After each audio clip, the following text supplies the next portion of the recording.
안녕하세요. 오늘은 서양 미술의 흐름에 관해서 알아보도록 하겠습니다. 서양 미술의 역사는 굉장히 길죠. 그래서 오늘은 원시 미술부터 근대 미술까지 다루도록 하겠습니다. 원시 미술과 고대 미술의 특징입니다.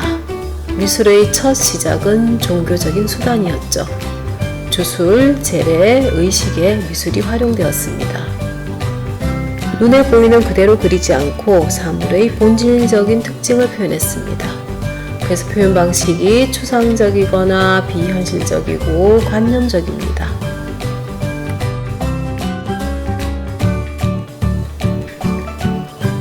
왼쪽 작품은 빌렌도르프의 비너스입니다. 풍요와 다산을 기원하는 목적으로 제작되었습니다.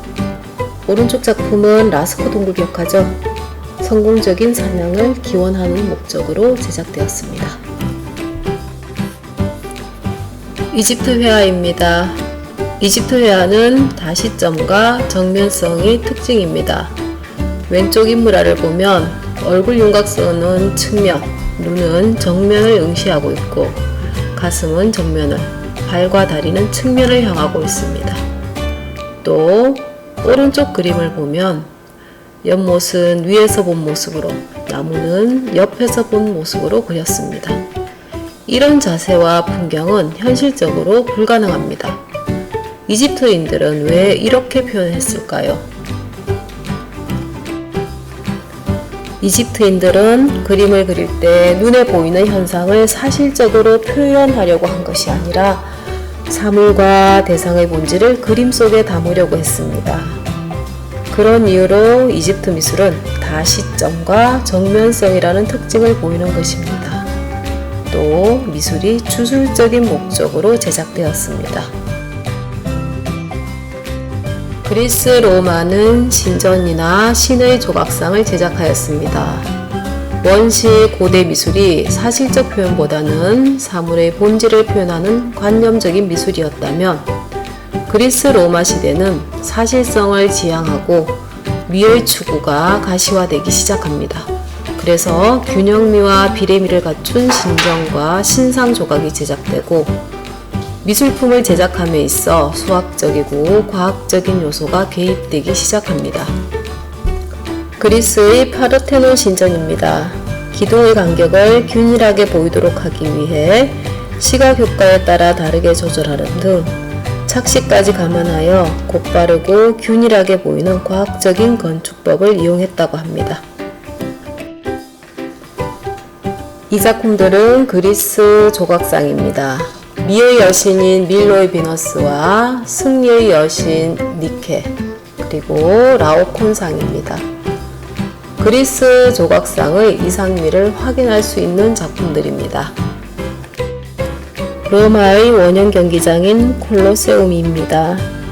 검투사들의 대결과 호화로운 구경거리가 펼쳐지던 거대한 로마의 원형 경기장입니다. 로마는 신전뿐만 아니라 궁전, 주택, 극장, 욕장, 시장 등 실용적인 건축물들을 만들었습니다. 로마의 정치인 율리우스 카이사르와 아우구스투스 황제의 초상 조각입니다. 로마의 조각상은 그리스의 신상 조각과 비교하면 현실적이고 사실적으로 표현되었습니다. 종교 미술의 절정기인 중세 미술입니다. 중세는 철저하게 기독교 중심의 미술입니다. 미술은 종교를 위한 수단이었죠. 비례와 균형미를 강조하며 이상적인 아름다움을 추구하던 전 시대의 그리스 로마 미술에 비하면 형태의 표현이 단순화됩니다.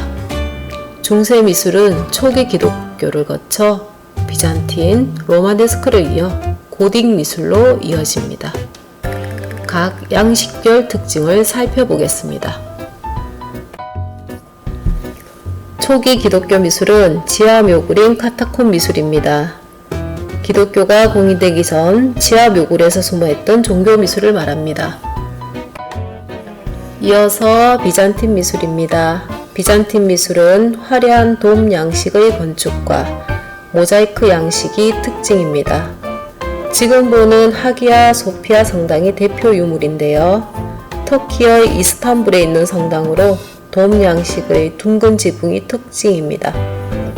비잔틴 미술은 지리적으로 동로마에 위치하여 이슬람 문화의 영향을 받으며 발전했습니다. 성당의 내부는 이렇게 모자이크 기법으로 장식하였습니다. 이런 모자이크 기법은 대리석이나 돌, 글라스 등의 작은 파편을 붙여서 표현하는 기법입니다. 서로마를 중심으로 하는 로마네스크 건축은 삼각 지붕과 아치형 창문이 특징입니다. 지금 보는 피사 대성당이 대표 건축입니다. 로마네스크 미술은 두꺼운 벽에 프레스코화로 장식했습니다. 기독교 미술의 절정기인 고딕 미술은 수직선을 강조하는 높고 뾰족한 첨탑이 특징입니다. 지금 보는 샤르트르 대성당과 쾰런 성당이 대표적인 건축물입니다. 고딕 양식의 성당 내부는 이렇게 화려한 스테인드 글라스 창문으로 장식했습니다. 르네상스 미술입니다. 재생, 부활을 의미하는 르네상스는 고대 그리스 로마 문화의 부활을 시도했으며 인간 중심주의를 회복하고자 한 문예 부흥 운동입니다. 객관적으로 관찰하는 것을 중시하여 유화와 원근법, 명암법과 해부학이 발달했습니다. 종교 중심이던 중세와는 달리 작가의 내면 표현과 사물의 본질 추구가 가시화되기 시작했습니다. 대표 작가로는 레오나르도 다빈치, 미켈란젤로, 라파엘로가 있습니다. 레오나르도 다빈치는 15세기 이탈리아 르네상스를 대표하는 천재적인 미술가이면서 과학자, 기술자, 사상가로 조각, 건축, 수학, 과학, 음악 등 다방면의 재능을 보인 작가입니다. 인체해부를 금기했던 시절에 레오나르도 다빈치는 30여 구가 넘는 시체를 해부하고 그것을 생생하게 그림으로 표현했죠. 그가 해부하면서 관찰하고 스케치했던 근육, 뼈, 신경, 혈관 등 인체의 신체는 그의 그림에 고스란히 반영되었습니다. 이 작품 최후의 만찬은 예수 그리스도가 십자가에 못 박히기 전날 12제자와 함께 만찬을 즐기며 이들 중 한 명이 자신을 배신할 것을 알려주고 있는 모습을 표현한 그림입니다. 인물들의 어수선한 분위기에도 불구하고 전반적으로 질서정연한 구도를 보이고 있습니다. 정중앙에 위치한 예수를 기준으로 퍼져나가는 1점 투시 원근법을 적용함으로써 관람자의 시선이 자연스럽게 예수 그리스도에게 향하고 있습니다. 모나리자입니다. 레오나르도 다빈치가 피렌체의 부호 프란체스코 델 조콘다를 위하여 그 부인을 그린 초상화입니다. 작품 속 모나리자는 어떤 감정 상태를 나타내는 미소인지 분간이 안 되는 신비롭고 모호한 미소를 띠고 있습니다. 다빈치는 모나리자의 미소가 다의적임을 보여주기 위해 스푸마토 기법을 도입합니다. 스푸마토 기법이란 인물의 윤곽선을 일부러 흐릿하게 처리해서 경계를 없애는 방법입니다. 다빈치는 여인의 입 가장자리와 눈꼬리를 스푸마토 기법으로 묘사함으로써 여인의 미소를 모호하지만 부드럽게 보이도록 만들었습니다. 또 다빈치는 인물 뒤 풍경을 묘사하면서 공기 원근법을 사용하여 공간감을 표현하였습니다. 르네상스 미술의 거장 미켈란젤로는 조각가, 화가, 시인, 건축가입니다. 그는 인체의 아름다움을 잘 표현한 작가입니다. 이 작품 피에타는 십자가에 매달려 죽은 후 어머니인 성모 마리아의 무릎에 놓여진 예수 그리스도의 시신을 묘사한 것인데요.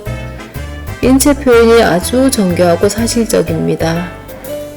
미켈란젤로의 피에타는 고전적인 아름다움을 강조한 르네상스 시대 당시의 이상과 자연주의의 균형을 이룸으로써 예술학적으로 매우 중요한 작품입니다. 미켈란젤로가 로마의 시스티나 성당 천장에 그린 세계 최대 규모의 벽화입니다. 구약 성서의 내용을 소재로 창세기 9장면을 그린 것으로 우리나라에서는 천지창조로 알려져 있습니다. 천장의 중심에는 아담의 창조가 배치되어 있습니다. 프레스코 기법으로 제작되었는데요. 이 벽화를 완성하기 위해 오랜 시간 천장에 매달려 혼자서 고된 작업을 했던 미켈란젤로는 허리와 목, 눈 등에 무리가 오고 건강이 악화되는 등 직업병을 얻은 것으로 알려져 있습니다. 레오나르도 다빈치, 미켈란젤로와 더불어 르네상스 미술의 3대 거장 중 한 사람인 라파엘로입니다.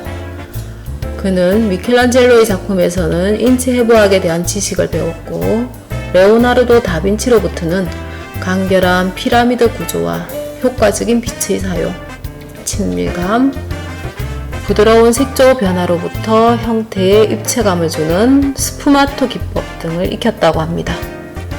이 작품 아테네 학당도 1점 투시 원근법을 따르고 있어서 등장인물이 많아도 산만하지 않고 집중된 느낌이 듭니다. 오른쪽 그림이 라파엘로 자신입니다. 왼쪽 그림 아테네 학당 속의 자신의 모습을 숨은 그림찾기처럼 그려 넣었습니다. 17세기 이탈리아를 중심으로 일어난 바로크와 18세기 프랑스에서 시작된 로코코 미술입니다. 바로크는 삐뚤어진 진주라는 의미이며 빛의 강한 대비 효과를 살린 명암 대조법을 이용하여 인간의 생각과 느낌을 표현하고자 했습니다. 로코코는 화려하고 사치스러운 귀족 중심의 문화로 섬세하고 강한 장식성을 띱니다. 종교개혁으로 교회의 권위가 약해지고 절대 왕권이 지배하던 17세기 바로크 미술은 역동적이고 화려하며 과장된 표현을 특징으로 합니다.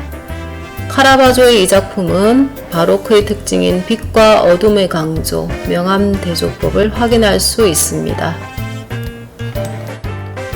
렘브란트의 단체 초상화 중 하나인 이 작품 바닝 코크 대장의 민병대는 그의 그림 중 가장 유명하고 가장 큰 작품으로 역동적인 힘과 드라마를 잘 보여주는 걸작입니다. 페르메르를 대표하는 이 두 작품은 정밀한 구도와 밝고 깊은 색채로 바로크 회화의 특징인 명암의 대비 효과를 잘 표현한 작품입니다. 로코코는 18세기 프랑스 사회의 귀족 계급이 추구한 사치스럽고 우아한 성격 및 유의적이고 변덕스러운 매력을 그러나 동시에 부드럽고 내면적인 성격을 가진 사교계의 예술을 말합니다.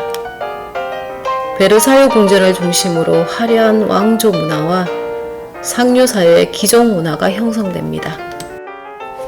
이런 미술작품을 통해 귀족 문화의 화려함과 사치의 극치를 확인할 수 있습니다. 이제 18세기 후반부터 20세기 전반기에 형성된 미술사조를 알아보겠습니다. 산업혁명과 시민혁명을 계기로 정치, 경제, 사회, 문화에도 많은 변화가 찾아옵니다. 미술에 있어서도 많은 변화를 가져오는데요. 신중심, 왕족이나 귀족 중심의 미술에서 벗어나 개인의 감정이나 사회적인 문제를 다루고 귀족 중심의 미술에서 일반 서민과 민중들이 그림 속에 등장하기 시작합니다. 또 다양한 미술 사조가 나타나기 시작합니다. 먼저 그리스 로마 문화의 영감을 받아 이상화된 인체 비례와 안정된 구도, 형식미를 추구했던 신고전주의가 있습니다. 그리고 이성을 중시했던 고전주의에 대한 반동으로 생겨난 미술로 인간의 감정과 상상력을 강렬한 색채와 동적인 구도로 표현한 낭만주의가 있습니다. 또 자연의 아름다움과 전원생활의 소박함을 표현한 자연주의 미술이 있습니다. 현실적인 사회의 모습과 평범한 일상을 표현하여 미술가의 사회적 역할을 넓히는 계기를 만든 사실주의가 등장합니다. 신고전주의는 바로크와 로코코의 감각적이고 화려한 경향에 반발하고 지적, 이성적, 도덕적 미술을 강조하며 등장합니다. 고전미를 중시해서 회화와 건축의 엄격한 비례와 선, 형식 등을 강조합니다. 다비드의 나폴레옹 대관식과 앵글의 드 브로글리 왕자비의 초상을 통해 신고전주의의 고전미를 확인할 수 있습니다. 낭만주의 작가 들라크루아의 민중을 이끄는 자유의 여신과 제리코의 메두사의 뗏목은 낭만주의의 격정을 확인할 수 있습니다. 자연주의 작품으로 자연 속 농민들의 모습을 통해 노동의 숭고함을 표현한 밀레와 시골 풍경을 정겹게 표현한 컨스터블의 작품입니다. 사실주의입니다. 현실적인 사회의 모습을 있는 그대로 사실적으로 표현하는 것은 대상을 미화하여 그리는 고전주의나 인간의 감정이나 정열을 표현하던 낭만주의 미술에 도전하는 것이었습니다. 왼쪽 작품 안녕하세요 쿠르베시의 작가 쿠르베는 천사는 보이지 않기 때문에 그리지 않는다고 했으며 그의 눈앞에 보이는 현실을 고의로 아름답게 그리는 것이 아니고 아무런 용서도 없이 현실 그대로 나타낼 것을 주장했습니다. 오른쪽 작품 3등 열차의 작가 도미에는 정치, 경제, 사회적 격변기였던 19세기 프랑스의 역사와 그 시대를 살았던 사람들의 생활을 단순하고 생생한 이미지로 포착하여 기록한 시대의 증언자이자 근대 생활의 화가였습니다.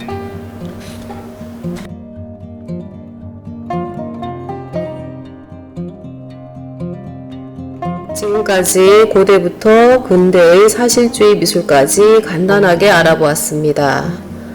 다음 영상에서는 오늘 못한 근대 인상주의부터 현대 미술까지 다루도록 하겠습니다.